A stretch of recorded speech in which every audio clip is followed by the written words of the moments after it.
Gente, tudo bom com vocês? Porque eu sou a Gabi e hoje a gente vai fazer um vídeo super legal que eu vou ensinar vocês como fazer um cachorro. Mas antes, deixa o seu like e se inscreve no canal que o vídeo está muito top. E os materiais tem que ser muito simples.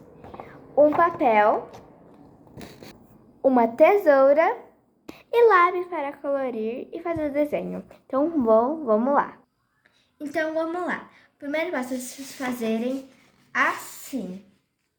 Vocês pegam e fazem assim. Agora vocês vão recortar essa parte aqui de baixo.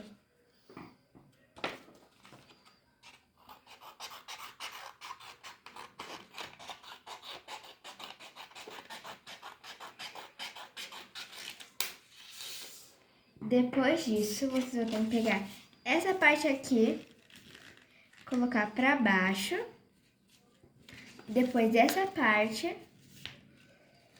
e colocar pra baixo também.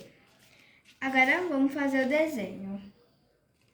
Um olhinho aqui, outro aqui, o focinho. Prontinho! Ficou assim nosso cachorro. Agora eu vou contornar.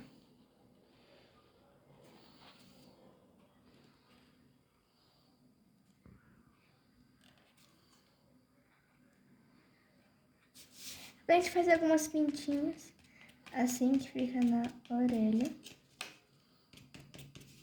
Do outro lado também. Prontinho. Assim que ficou o nosso cachorrinho. E esse foi o vídeo. Espero que você tenha gostado e tchau!